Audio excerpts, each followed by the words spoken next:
Hey guys, welcome to Cricket Fanatics Magazine. This is your daily show, and we're going to be talking about the India series, of course, India versus England, of course, and that's what we're going to be chatting about. What South Africa can learn from this particular series. Now, this is going to be something that's very interesting. I want to get two guests on the show, of course, so that we can chat about this and obviously talk about where South Africa can actually learn from the mistakes maybe that England made, or some mistakes that maybe India made, or how it goes in the series. Because I didn't really get to watch the series as much. I wanted to get two guests on the show to be able to educate me, because there's been a hell of a lot of South African cricket for me domestically to cover. There was a women's league that was happening that we were at present every single game, the 4-day competition that we were live at as well. There were so many other South African cricket stories that we needed to cover as well locally. So I got to catch a glimpse of one or two or a couple of games here and there where I got an opportunity to do so. Unfortunately, even though I really want to, because I mean, these are two giants fighting each other. It's it's probably one of the most entertaining clashes that you find in world cricket at the moment. India versus England. So I really would have liked more time to be able to watch this. Unfortunately, I didn't get an opportunity. So that's why I thought I'm going to bring on my friends to help me with this. Now, we know that the results didn't necessarily go England's way, but I feel that there's a lot that we can learn from both sides. I don't think that maybe India, I think we'll find that Aditya will be able to give us insights into maybe where he feels India could improve still. And I think definitely Adam will be able to give us insights into where England can improve. And then we can bring it all together and talk about South Africa. Because as we know, the Pakistan series is happening. It's around the corner. 1st of April is the first game. So we will be able to get some insights into that. Aditya obviously covered the press conference, and he gave an awesome article about that with Temba Bavuma on his arrival press conference. So we'll get some of the points over there. So something that Temba Bavuma as a new captain can maybe sit back and look at and learn from. So before we get going, you know what you guys have to do, of course. If you're new to this channel, subscribe to the channel. Click that notification bell for all future videos. So let's get to it. Let me get Aditya on the show. Haven't seen you in so long, brother. And Aaron, welcome to the show. Uh, Great. There we go. To talk to you. Very excited about it. Nice to see you, Aaron. I know it's been a while. I was got a couple of messages yesterday. How long has it been? It's been far too long anyway. But obviously, thanks for having me on today, mate. And yeah, Pakistan, South Africa this week. So should be making a bit more of a regular appearance per se in the next few weeks or so. But yeah, it's nice to be back on. And Aditya, of course, yeah, got a good chat today, haven't we? About England versus India. Should be interesting. Indeed. It'll be fun talking about the application of the series to South Africa's up and coming squad. So, yeah, I'll look forward to it. Yeah, so we know that the tests happen. Obviously, this tour was very long. It was a test series, a 5-match T20 series, as well as an ODI series. Now, I mean, we can go on forever about the test series alone. I think we've discussed it already on other shows already about where South Africa would be able to learn. And I know I'm coming from a South African angle here, but let me start first and foremost with Aaron, and then we can go to Aditya. Just your thoughts of the series. How do you feel as an England supporter right now after this series? I mean, I don't think you can be too harsh on yourself because the T20s went down to the wire. The ODIs, I mean, you guys weren't completely murdered in the ODIs either. So, and I think that if you look at England are not, I wouldn't say in a transitional phase, but you have more places in the team up for grabs than a team like India, I feel. Where I think India are very, very settled on who they want to play in that 11. I think maybe there's one or two spots maybe you can say is up for grabs based on form. But with regards to you guys are also trying to fill in those extra gaps. So let's start with England. What were your takeaways from this particular series? Well, first of all, before we go into a bit of a deeper dive, congratulations to India, of course. I mean, thoroughly deserving winners of all three series. I mean, we can't really gloss over that as England fans. We did lose the Test 3-1, the ODIs 2-1, and then the T20s in heartbreaking fashion 3-2. And of course, also, just before I go into it, to all of the Indian viewers out there as well, happy Holi as well. Hope everyone's having a good day celebrating that today. But yeah, with regards to England, it was an interesting tour, to say the least. I mean, if you're looking at results-wise, we improved marginally compared to 2016-17, where we won 3 games out of 12. This time around, we won an extra game. We won 4 and lost 8, which again isn't brilliant on paper. But with that being said, I thought in the ODIs and T20s, it lived up to the billing. It was an absolutely blockbuster series. We saw some fantastic batting from the likes of Joss Buttler, Johnny Bairstow, Ben Stokes at times. I thought as well some pretty good bowling from Adil Rashid, Jofra Archer, Mark Wood. So in terms of the limited overs internationals, I was pretty happy. The fact is, I'm not happy, obviously, about the final result of the series, but in terms of the way England actually played, applied themselves, I thought we had a very, very competitive chance of going on to win both those series. So in terms of the white ball cricket, not really many qualms. I mean, there are some that I suppose we'll get into as the show progresses, but overall, not massively fussed about those. The big one for me were the tests, though. Because the one thing heading into this tour, as a whole, in terms of our red ball cricket, was that we had a few questions, and we were looking for answers. Unfortunately now, after this tour, having seen that absolutely disastrous batting performance in the past 3 test matches, we've left that series having more questions than answers. And that's what worries me as an England fan. There's now a load of questions about number 3. Is Zach Crawley ready? Should we bring Johnny Bairstow in? Should there be another number 3, for example? So for me, that's a bit worrying. And in addition to that, the playing of the spin was absolutely shocking. It really was. There's no other way of describing it. Just sitting in the crease on the back foot like sitting ducks, not moving their feet, not coming down the track to meet the ball. I mean, for me as an England fan, I'm going to be honest, the tests were really, really disappointing. I mean, obviously, we here in England, we love our tests. They're our bread and butter. They are the format in terms of England, as you'll know, by the amount of test matches we play. But I was just so disappointed with the actual approach and the application as well. It was really, really poor. And another thing as well in this particular test series, this continuous issue against left-arm off-spin. And it's been happening for months. We saw it all the way back in South Africa. Maharaj, on not particularly spin-conducive wickets, was taking wickets at quite regular intervals against England. We saw it with Mitchell Santner. We saw it in the sun with Yasir Shah. I know he's a leg spinner, but I'm talking about players who can spin the ball both ways against right-handers. Sri Lanka again, Lasith Bordenaya. And then in this series, Akshar Patel, who took 27 wickets. So for me, overall, I mean, it was a good test series in terms of the watching, but from an English perspective, the batting was something that really, really needs to be rectified. And to be honest, it was a bit of a disappointing tour from my perspective. I mean, when I looked at the first test, guys, we spoke about it as well. We were all I was ranting and raving about the way Joe Root played spin in that particular series, in that particular match, and I think it spread throughout the world when they spoke about using the sweep shot regularly to play spin.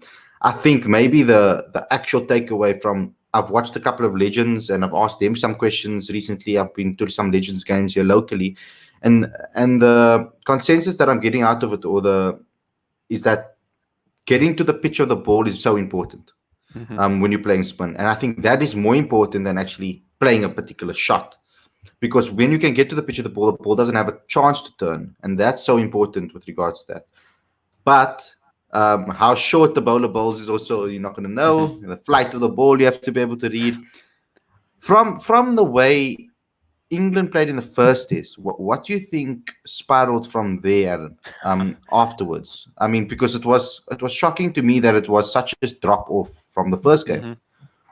It was, and to be honest, it was a mix of factors. I think first of all, India played better cricket. I think that's as simple as that. It's test matches. There's nothing to hide behind. You can't hide behind the umpires, the pitches, this, that, the other, the excuses per se. India played the better cricket. India outplayed us. They batted better and they bowled better. Just look at the two spinners.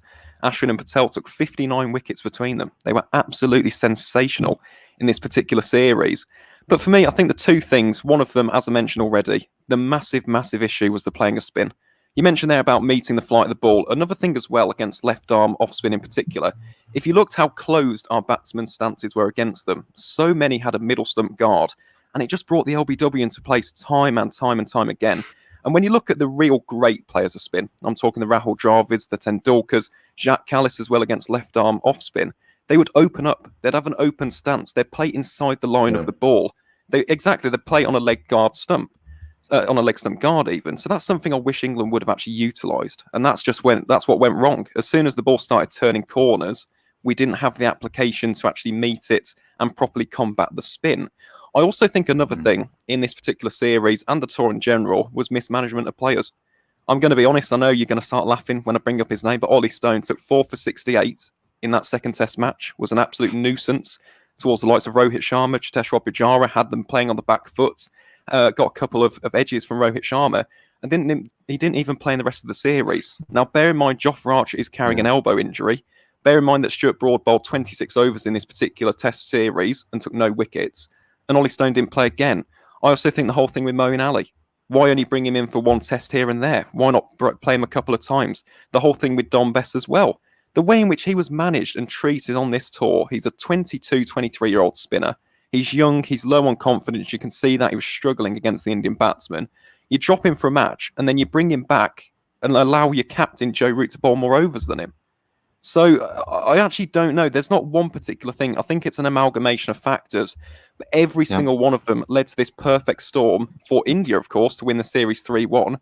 And for England, it was just an incredible capitulation, one that we have to learn from. Again, I'm not ranting and raving. At the end of the day, I think we are a fourth-place team in the world right now. I don't think we're the finished product. We've got plenty of young players. Sibley, Crawley, Bess. I mean, Archer's still only 25, made his debut in 2019, didn't he, in the Ashes? So it's not a case of, oh, we should have done better, but it's a case of having to learn. And from this tour, we have got a lot to learn, and fingers crossed, taking into the next one, we can utilise those lessons and apply them. Yeah, I think that's 100% true what you're saying over there. I mean, I pulled out lessons what South Africa can learn from is the way they manage their youngsters in sides, etc. And I was using England at the beginning as an example, but if you're saying what you're saying about the way the India tour went, I think for me personally, I think it's quite tricky. Anybody will struggle against India in India. It's one of those particular situations where some teams need to figure it out, but India will get to a point where they're going to be in a transitional phase at some point, and when they lose their big players as well, where they're going to have to also obviously shake things up and change things around. So they'll also be vulnerable in that point. And I think a lot of teams around the world at the moment are vulnerable. I mean, New Zealand is kind of settled with their 11. You know, they look quite settled in their team. I think a team like South Africa is in transition. I think England is looking for that guys to fill around your world-class players, because you've got a core of world-class players. Australia as well, they look for a team around that world-class spine that they have as well. So it's one of those situations where kind of people are dominating in their own conditions, struggling away. It's been a consistent thing around the world in world cricket at the moment. But I want to touch on your T20s. So that one went to the wire, like I said. But I think T20s is kind of the most important thing right now that people are looking at because of the World Cup that's being around the corner. In fact, I think it's maybe, do you think it was your bowling that maybe let you down? Because, I mean, when you look at your batting, the batsmen and the top batsmen of the tournament, I mean, there are three batsmen from England in the top 5.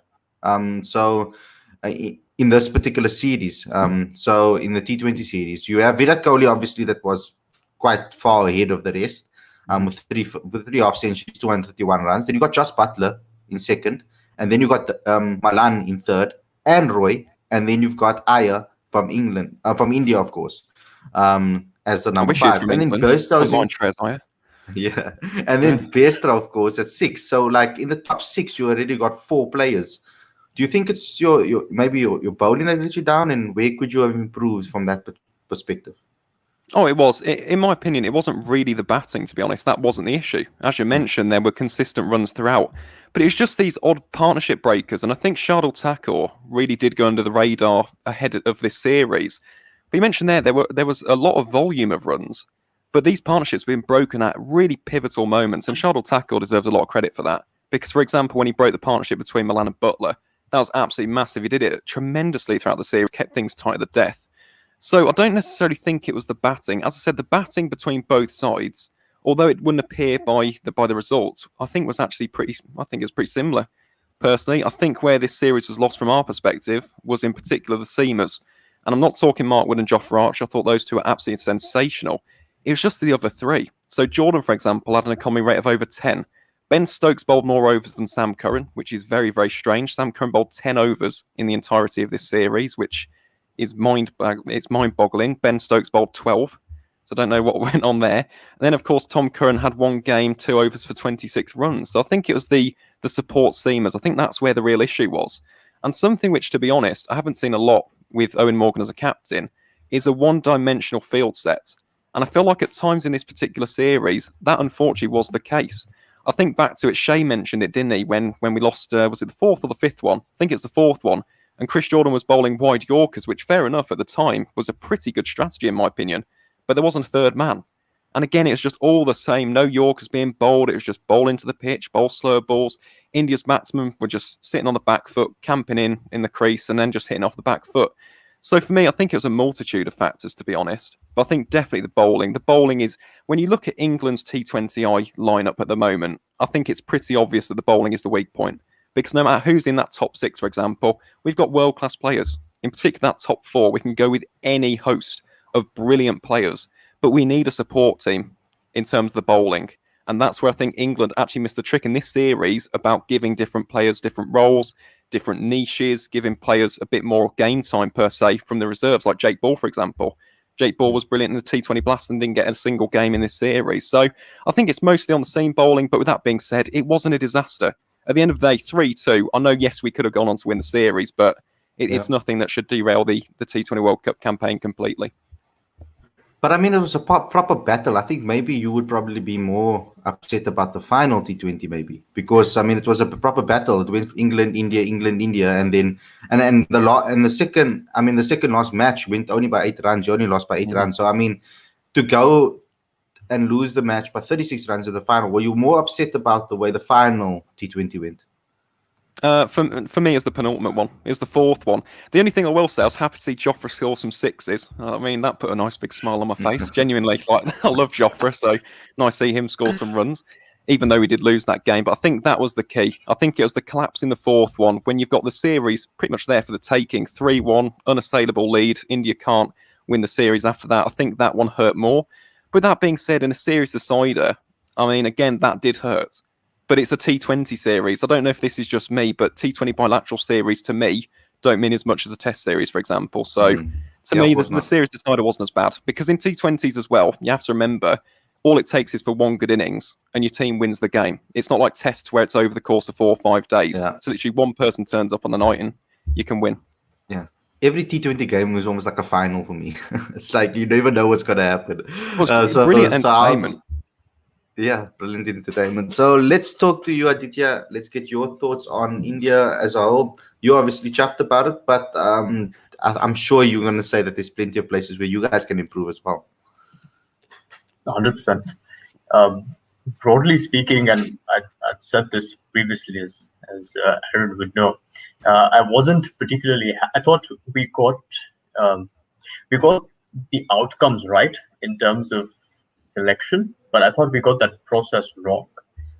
Because you look at if the IPL is used as the central platform for selection into the T20 team, then I think it was unfair on Shikhar Dhawan that he was taken out after the first T20. Ishan Kishan was brilliant. Surya Kumar Yadav was brilliant. But then again, Surya Kumar Yadav, he made his debut. He didn't get to bat. He was dropped the next game, and then he was taken in the game after. Ishan Kishan was given a game at the top of the order. Then he was given a game in the middle order, and then he didn't play again. So I understand that this was a part of the process to try out players, but I don't think it was done in the way that that would either be sort of comforting to any of these players, nor did it serve the larger purpose. Because Virat Kohli said at the beginning of the series that he wanted to incorporate sort of an England-style explosive approach to batting. And they did bat till like number 9, number 10.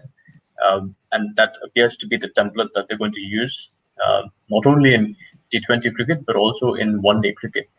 So in saying that, I was happy that India won 3-2, but I still felt like there were certain question marks. And we definitely need to get better with the way we select our players. I don't think we did that as well as we should have. Sorry, I pressed the wrong button over there. So, Aditya, I think for me, if I'm going to be a complete critic over here, I think you as an India fan would most likely have liked to see someone else top the run scoring charts in the T20s, for example, other than Virat Kohli? Because you want to see, obviously, in these type of series, you want to see your other players step up, or am I completely offside with this one? Not really. Look, I think we all love seeing Virat score runs. Of There's course. with every passing innings, there's always that question: why didn't if he gets like 60 odd, we're like, why didn't Virat get 100? If Rohit Sharma gets 140, we're like, why didn't he get 200? So we have these questions, but unfortunately, I don't know what the reason is for this, but in the last couple of years, we haven't selected well, and I don't know why. Maybe it's we've got amazing bench strength, and we should always be grateful for it. But Hmm. we don't use a proper structure, proper philosophy to select our players. What I was pleased about was that we were willing to go sort of out of the box, and experiment a little bit, with Ishan Kishan opening. So I was happy to see him opening, but I wasn't happy to see him open, then go back to the middle order and then get dropped. That wasn't ideal Yeah. either for him or for the team. But I do think that the Virat Kohli, Rohit Sharma, and Surya Kumar Yadav, top three, unbelievable. Mhm. That's top stuff. So I Yeah. think the fact that we're willing to sort of experiment like that is good, definitely. And with the ODIs, obviously Rahul being your best batsman in the ODIs, do you still think? Because I mean, he's one of my favorite players, and the times that I get to watch him play a lot is in the IPL. That's only really where I get to see him blossom. Really, I hardly get to see him actually play international cricket as much as I would like to see him.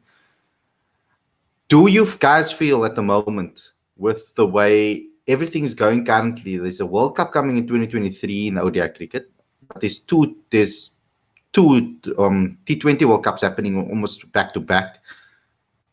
Can ODI cricket kind of be I would say, audition for you to be able to play a certain role, like a KR role in a team?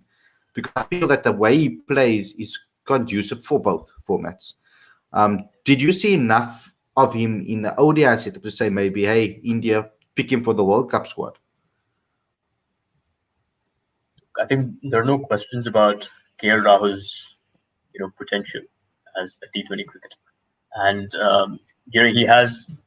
he has an amazing IPL now, which is more than likely Mhm. he's going to be in that setup. I think the batting coach Vikram Rathore said that KL Rahul is India's best T20 batsman. So Wow. there's no doubt there, but we can only have 11 players in a team, and I do think that for the sake of the team, Virat Kohli has to open the innings with Rohit Sharma. I think that if one of them can Wow. sort of cross that 15 over that 15 over mark, then you know most times I think we'd win, definitely, because the rest of the batsmen we know are capable of smacking it from ball one, which is also the reason why over the last couple of months I've always been saying that Faf du Plessis and Quinton de Kock should open the World T20, because it's exactly that sort of combination, like Virat and Rohit. They'd have that similar equation. I would, That's I would love to see interesting. that, to be honest with you. I mean, that's incredible to be able to see that. I think that also, me personally, I'm happy with Temba and Quinton opening. Currently, I think that people say that Temba's not a T20 cricketer, and I mean, me personally, I see qualities in him that he can be. I think, especially in the power play, his game will come alive, and if he can dominate that section and survive that section for South Africa, we will be very dangerous, because I think that Quinton de Kock is the type of person that if he gets his eye in the power play, he can be very dangerous after the power play. So that's one of those type of things that you want to do. You want to survive that power play, and I think Temba will be able to find the gaps. Similarly to a guy like Hashim Amla would play the ball on the ground more often, try to find the gaps in the power play. Very, very important to have that in your team. And I would obviously have Faf at 3. But having that swap between Faf and Temba, I think either way that can swing. Um, So, Aditya, I get you completely when you give that as an option. It's very interesting to see what they're going to do against Pakistan, because for us, I feel it's a bit unfair. That's why I asked you the question about ODIs, if it's good enough to be able to trial some players that could possibly be in the T20 side, because South Africa's T20 series against Pakistan this time around is not going to be necessarily our best players, because a lot of them are going to the IPL. So they're not going to be a part of the T20 squad. So we're going to have to see those guys in the ODI team. Whereas the ODI team has become, over the last couple of years, our team to try new things. We've seen the likes of Kyle Verreynne, we've seen the likes of George Linder being tested over there. We've seen the likes of Bjorn Fortuin getting more opportunities, and obviously John Smuts and our Piet van Biljon's, etc., gaining time in ODI setups. We're seeing a lot of new guys getting opportunities in ODI cricket, because it was still a long way to the World Cup. Now it's heating up, because now there's a World Cup in 2 years, not anymore 3 or 4 years like it was before. So at the moment, in this particular ODI team, from South African point of view, what do you guys think we can learn now from this particular series? Particularly the way England approached it in India. South Africa now on their home soil, how do they approach it against Pakistan? Well, that's a very... What format are we going for? What? Because if it's test, there isn't much, to be honest. No. You don't want to play like that. Obviously, we can't talk about the test right now. I'm talking purely for the World Cup, in the T20 World Cup. So, how do we go? T20s. Yeah, so I'm talking about T20 World Cup is coming up. Right. We have 2 series now. We have an ODI series and we have a T20 series to prepare, basically. And then obviously we're going to get some time in Ireland and blah, blah, blah, and West Indies maybe, and India before the World Cup. So what I want to know from you is, this series now, you've got an ODI series with your best players available. And then you have a T20 series without your best players available. How does South Africa maneuver and pick their teams accordingly to get what they need to find that final puzzles to the World Cup teams? That's a great question. It really isn't, to be honest, because the World Cup is in India. I actually don't think the Pakistan series is the place to look. I think it's actually the IPL itself, because that is going to be a tremendously large tournament. It really is. We've even got Mr. Dan Cricket himself watching the IPL this season, which is absolutely incredible. That just says it all. But I do think the IPL is going to be the one to look and learn from. How are these South African players applying themselves on turning wickets? Because last season was a very, very strange IPL, of course, in Abu Dhabi, Sharjah and Dubai. But this season, you're going to be in Mumbai, which is pretty seam conducive. Chennai is going to be an interesting one as well. Chepak, which we know is an absolute Bunsen. Saw that in 2019 when we got steamrolled by Chennai in the first game for about 71 runs, which I don't like remembering. But I think that the IPL is going to be the one for South Africa to really learn from. So for the likes of Miller, for example, I think du Plessis is going to be absolutely fine for CSK up the top of the order. And I found that interesting, actually, Aditya, you mentioned he could open with Quinton de Kock. Imagine that, because he does open for CSK, and obviously Quinton opens for Mumbai. But for me, it is the IPL. I don't think the Pakistan series, with all due respect, because it's in different conditions, and in addition to that, you are going to be trying out completely new players who haven't really played a lot of T20 cricket. And even if they do have a ridiculously good series, are you going to go, okay, they've had a good series here in South Africa on home conditions, we're going to shove them in the subcontinent? I'm not sure it entirely balances out. That's just my personal opinion. Aditya, what do you make of it in terms of the series or the IPL? I think generally what the Pakistan series can be used for is drawing that skeleton of what that team is going to look like, and identifying, as Temba said in his press conference today, it's defining that style of play. I think that's going to be most important, because we've seen now the most successful teams in T20 cricket are the ones that have one anchor, whether that's 1, 2, or 3. You have one anchor, and then the rest of your batsmen, all the way up to 9 or 10, have to essentially attempt to smack it from ball 1. In saying that, they also have to be adaptable. So I would amend Mark Boucher's philosophy slightly, saying not aggressive but smart. I'd say aggressive but adaptable, because we have to remember that in ICC tournaments, pitches are regulated by the ICC. So they aren't going to be flat decks where you smack 250. There will be challenging surfaces there as well. There will be something in there for the bowlers, and it may be difficult to play the aggressive game that England and now India are trying to play. So I think that's important. But in saying that, I do think South Africa need more players who have the ability to smack it from ball one. I think that's going to be essential, uh, and that's what they can sort of try out in the Pakistan series. But I don't think they should have that expectation that it's going to be that form will reflect in India because conditions are totally different.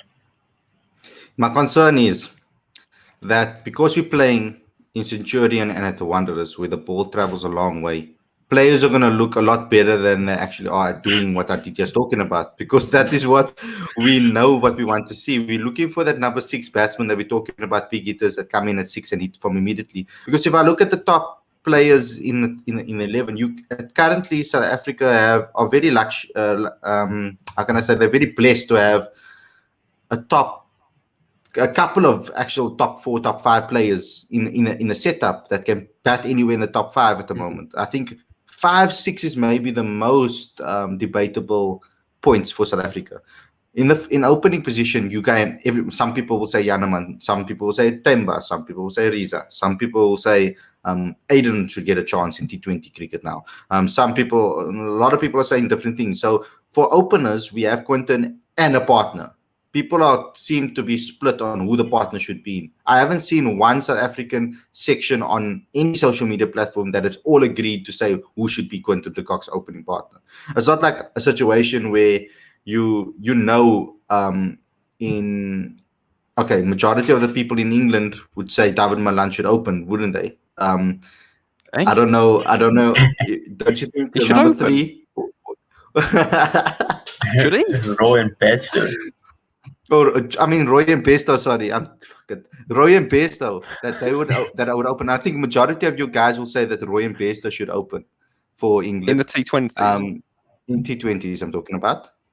I'm not sure, because Butler's up there as well. That's the thing. We have the same dilemma. I'm sure India. In fact, a lot of teams do at the moment, and because in each of our respective countries, South Africa, India, and England, the problem is this embarrassment of riches in top order batsmen. I mean, I spoke about the other day, England, I read them off the top of a list in terms of current and also domestic players. We have 14 potential openers vying for 2 spots. I know in India as well, you got plenty. South Africa have plenty. The issue for each of our teams is finishers. And that's something which I think that England still haven't found personally. As a 3 Lions fan, I think it could be Moeen Ali. For the moment, it's not Ben Stokes, for example. Ben Stokes' strike is 157. In comparison to world-class openers, in comparison to world-class finishers such as Hardik Pandya, Andre Russell, Colin de Grandon, for example, it's incomparable. They have 190, 200 plus strike rates. And I imagine that's something that South Africa are also looking for. You need someone who can come in like a Hardik Pandya, like an Andre Russell. If your team's 150 for 4 or 5 and can take you up to 200. Exactly. So I don't think it's necessarily the top, I don't think is an issue because we have a plethora of options. It's the finishers. And this is where I think actually I will go back a little bit where you could potentially see someone emerge in the Pakistan series. But I still think the IPL is going to be the prime place to actually see these South African talents really vie for their place in the World Cup. I don't think any of the people that are in the World Cup, in the IPL, will be, from a South African point of view, are fighting for a place, other than maybe Miller. But if you look at the South African setup and the coaches, they don't seem to be even thinking about dropping David Miller as a player. They think that is our number 5 batsman. I mean, a lot of them see David Miller as that person. And we've seen it inconsistently. I feel we've seen it where when he does come off, and when he doesn't come off, that looks very bad. What about AB de Villiers? Do we know what's happening on that scene? Nobody knows what's happening with AB. I think only AB de Villiers knows what he wants to do. That's one of those situations. I mean, I had a flippant dream about AB de Villiers last night, the other night. More like a nightmare, I would say, because it was like, I don't know. It was after the Brevis interview, and then he was talking to me about AB, and he was talking about how AB is his hero. And then afterwards, I was like, AB, I had a nightmare about AB saying that he wants to play on match day. He decided he wants to play for South Africa, and they picked him on the match day just before the toss. So that was my nightmare that I had. About a weird dream that I had. But yeah, I don't think anybody really will be someone saying Yukhari, Miller fighting for space. Go and watch Pakistan series. I didn't say Miller's fighting for a place. I said that Miller is probably the only one that people would maybe say is the only one that's fighting in the IPL to get more game time, because he has already got game time in the last IPL. I don't think anybody in the IPL currently is fighting for a place. Maybe Morris will be looking to put up his hand. I don't think he's the type of guy that would say. I wasn't very impressed with him in the local T20 competitions. I wouldn't say I was very impressed with him over here. So in the white ball cricket that I saw him domestically, him coming back. But because the Titans had a star-studded team, and they still won the competition. So it's one of those situations where you like, if they can't do it domestically for you and play when you need them to perform like that, then it's important that we need the guys that have the right mentality first and foremost. But Harley, if I could just interject on that, let's say that Chris Morris, in comparison, let's say 2020 had an absolutely stellar IPL for RCB. If he goes out for Rajasthan this year, finishes as one of their highest wicket takers, of course. Did he really have a stellar? Yes, he did. I looked at the wickets he took. Right? Yeah, but even the economy rate, Harley, and I know it was below 7. And I know that it looked great from a wickets to runs perspective, but if you look at the way the wickets fell for me, as if you're going to play so for the RCB, he kind of played as their main strike bowler in that team. Can we all agree upon that? He was basically the main bowler for RCB. He's not going to get the same role for South Africa. So my concern is when he comes in, he has to play a middle overs role in a side behind the likes of KG, behind the likes of even Andrich Nokia, and behind Lungi Ngidi, who all play those similar type of roles for the IPL teams as well as for South Africa. Can Morris then turn out those type of results in those positions? Because his inconsistency for me is my problem. Like when he takes wickets, it's not like he clean bowls every single person that he plays or traps him LBW. A lot of them are skied up or mistakes from the batsman. Batsmen try to take him on and they miscue it. A lot of his wickets are like that. If you looked at the IPL, a lot of his wickets were like that. Apart from a couple of few ones that sneak through and completely bowl the batsman. But other than that, I saw a lot of inconsistencies in his game that I'm a bit finicky in for that particular role. That's my problem. In a team that doesn't necessarily have a lot of strike bowlers, and then he's the main man as the bowler, and he's taking the new ball and all of those type of things, I can see why people want to pick Morris then if you don't have many options. But if you have a lot of options like South Africa have with the seamers, it's the batting that gets him into our team. Now, in this particular IPL, I want to see how he performs with the bat. If he can do it consistently, come in, hit those quick 30s, hit those quick 40s, maybe even get a 50 in this particular IPL campaign, that will really put set off alarm bells in my head and say, look here, guys, you need to get Chris Morris back, because at his age, he needs to come. And there's no excuse with age, because I feel like there's guys like Watson, there's guys like Faf, there's older guys in the IPL that turn it on nearly every single game. So if at that particular time, if you're going to pick a guy that's aging or the guy that's at a certain age, they have to be consistent. That's why I said Russ is very difficult to drop, because he came into the team at the age of 29, 30, and he instantly performed. It wasn't like you had to give him a few games to feel his way out there and try. He formed from the get-go. And if you're going to pick a guy that is more senior, he needs to hit the ball run, get the ball run. What's the word? I'm tired as hell. Hit the ground running from the get-go. And that's the thing that I want to see from a guy like Chris Morris in the IPL. I don't know. Well, that's a fair answer. Well, let's say that he does, though. I'm just going to throw it out there, play some devil's advocate. Let's say he does exactly that. Would you put him in there? Would you put him in over the likes of a Dwayne Pretorius, for example? I think I would have to. Yes, I would have to consider him. Yes, but Dwayne Pretorius, for me, Dwayne Pretorius' mentality, for me, is just something else. The adversities that he never had it easy in his cricket career. He took a long time to get his opportunity for South Africa as well. But what he does to the dressing room and to the other all-rounders around him, and the way that brings them in and the way he tutors them and trains them, his pace as well, it's very good for T20 cricket. The way that his pace for T20 cricket is really good. But he's a much better batsman in my eyes than Chris Morris. That's what I strongly believe. I even think that Vian Mulder's a better batsman than Chris Morris. It's just that Vian hasn't shown it at the international stage. But I even think that Vian Mulder could be a better all-rounder in that position. But right now, like you say, we need a cog that can fit in straight away. And if Morris is on form, then you're gonna have to pick Morris. I mean, he's a world-class superstar in that regard. Would be I mean, interesting, Aditya, wouldn't what's it? your thoughts on that one? See, last season in the IPL, I was a fan. I liked what I saw of Chris Morris, and even with the bat, a couple of opportunities that he got. I think he made 25 of 9 runs, 25 runs of 9 balls in that one innings in Sharjah. That potential is there.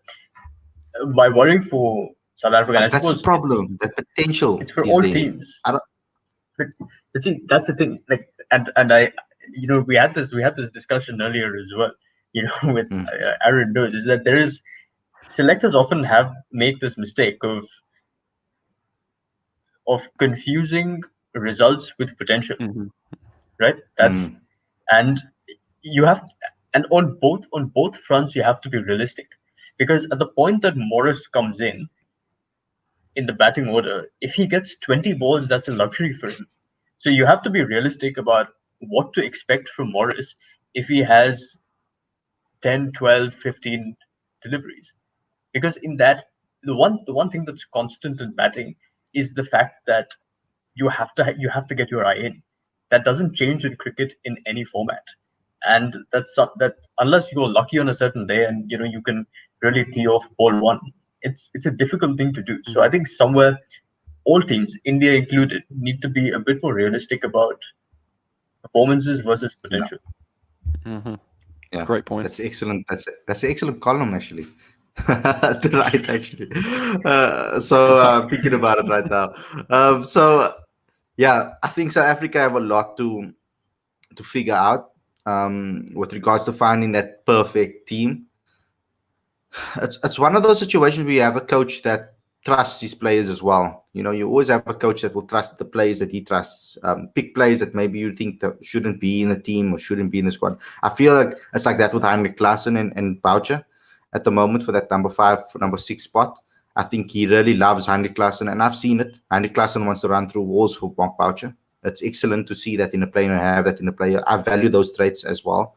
So we're going to have to see, because it's just unfortunate at the moment. Or maybe it's not actually unfortunate if I think about it, because then we have a full T20 series to actually give guys an opportunity. We've always wanted the situation, guys, all of us. We've always spoken about wanting to see the likes of the Vian Libbers and the Lizard Williamses and all of those guys get opportunities in games, and this might be their chance to do so in the T20 series. Now, and what we're going to get from Tabrei Shamsi. He's the number 1 T20 spinner in the world. So we know that. So I'm not saying don't play him, but I'm saying give him someone else in the lineup as well that can maybe give someone else a chance, maybe a George Linder more leading role in the side. See what he can do under pressure as the main spinner in the side. He can hit the ball a long way. With the T20 World Cup being in India, maybe 2 spinners is an option. So give your second spinner maybe the leading role in that particular series. Play Shamsi in the ODIs because he's actually gunning for an ODI spot. There's something that is flying over my head currently, and I'm thinking about it, and I've been thinking about it over the last couple of weeks, is Imran Tahir. What is happening there is a bigger concern for me, because I don't think that Imran's the type of guy that would say, no, I don't want to play. For my country. My country calls me. I think he's the type of guy that would say, if my country calls me, I'll play every single time. And I don't know what's happening with him. I don't know if he's in consideration. I don't know if he's considered that he's the main spinner for South Africa. He hasn't retired from T20 cricket. So, I mean, even if we look at India in the IPL as well, he didn't really get much game time last season. So I think that is also because they had to balance their overseas players properly. And that was maybe why Imran really missed out, basically. But what's your thoughts on Imran? Are you guys on the Imran fence, or are you saying, no, it's time to just maybe focus on a guy like to play Shamsi as your main spinner, or maybe give Keshav Maharaj even an opportunity in T20 cricket. But he's obviously not in the T20 squad, I don't think. He's only in the ODI side. So, yeah. It's an interesting one, Khalid, and I'm always going to be biased. I mean, I was there for Tahir's last game at Old Trafford. I mean, I was almost welling up with emotion when I saw him and JP walk off the field. So for me, I mean, if Imran Tahir is selected, he'll be an absolute weapon. We know what he can do in India. And I understand your point about last year's IPL, but again, that's something completely different. And with South Africa, with the Proteas, you don't need to balance that overseas player limit. That doesn't exist. So if it's up to me, Tahir would play. We know what he's capable of in India itself. Let's not forget 2019 was the purple cap holder, so had the most wickets in the entire tournament. And he knows the wickets inside out. He's been playing there for years. He's been brilliant for the Chennai Super Kings whenever they've needed him. So if it's up to me, this could be his last final hooray, per se, his ride off into the sunset. He can win. He can win the tournament for us. He's that. I mean, that's how good he is. Mm-hmm. Exactly. Well, it's 100%. Him and Shamsi. I mean, those two together could be an absolute weapon. But it's just about, are they going to allow the tail to extend that far? And I suppose that's the big question for South Africa to answer heading into that World Cup. I think if Tahir is there and he is willing and he's available, I would play him personally. Have him and Shamsi. That'd be my personal one. But again, you can call me biased.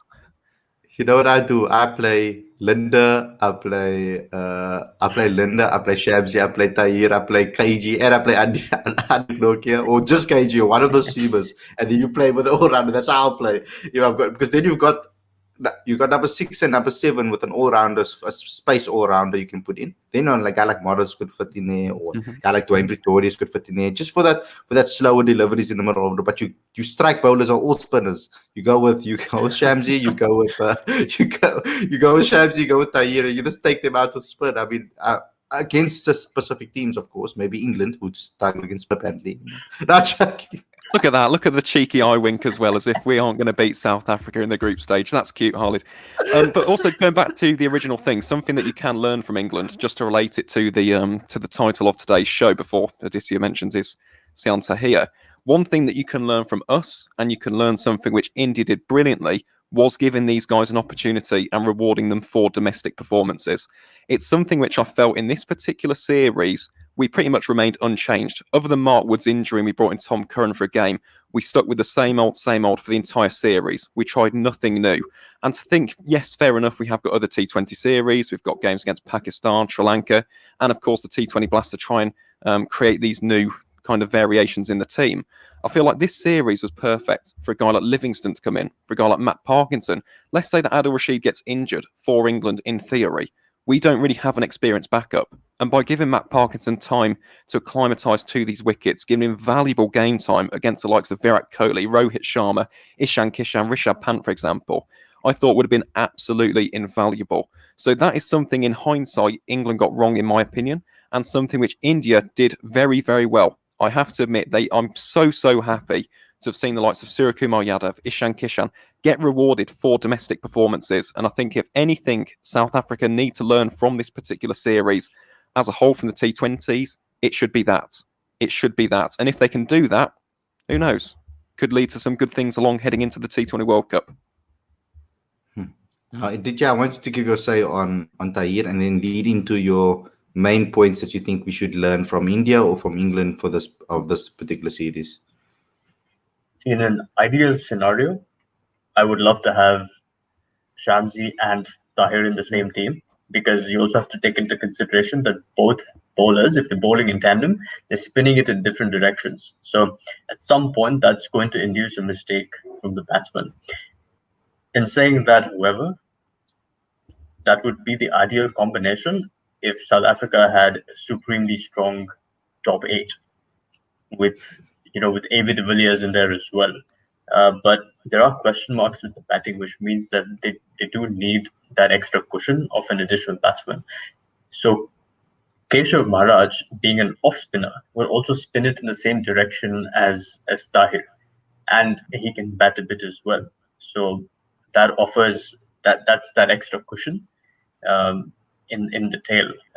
But in saying that, I'm a huge Imran Tahir fan. I love watching them play. I'm also a huge Shamsi fan, so I'd love to see both of them play together. But it's when the opposition permit slash, like on ground conditions permit. That's when you can sort of make that decision. Um, yeah, and I think we're talking about lessons. I think broadly, as I said earlier, that you need to have one anchor, and the rest of the batsmen really need to be prepared to go from ball one.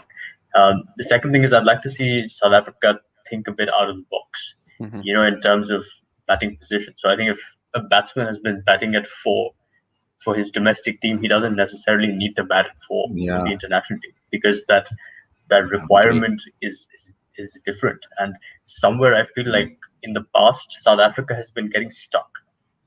That why This batsman is a out number. of This position batsman. here. Yeah. I think South Africa does that a lot again, which is why I've been saying Faf opens with Quinton de Kock and AB de Villiers is at 3. Your 3 most experienced batsmen, good players of spin, and complement each other well, should be facing the most number of deliveries. And again, it's ambitious, but I stick with it. So that's there. And selection. Selection is incredibly important. I think India didn't do it very well in the ODI and T20 series, and generally we've been poor at it. So I think South Africa would benefit from having a solid structure and a philosophy for selection. That's important going forward, and just to ensure that you really have to nurture your talent pool. I think because of the number of players that play cricket in India and because of how long our season is, we're lucky to have the bench strength that we do. But you look at teams like New Zealand, for example, they do a brilliant job of nurturing what is a really small talent pool. And that to me is a major lesson for South African cricket. You have to make the most of the talent that you have. Excellent. So, guys, I think that's all we have for you today. Thanks a lot for everybody for tuning in. Thanks a lot, Alan, for coming on the show. And thanks a lot, Aditya, once again, for coming on the show. We'll definitely be talking to you a lot more often now with all the shows that's coming up now. With the Pakistan series going in full swing, there's going to be a lot to talk about. I mean, we've changed around our Sunday podcast a bit, where I try to chat to my co-host about their interests and try to get them, know them a little bit. So we don't just talk about cricket only, we talk about your other interests too, and try to get some, we're trying to get some connections with fans that are out there that can still be relatable to others.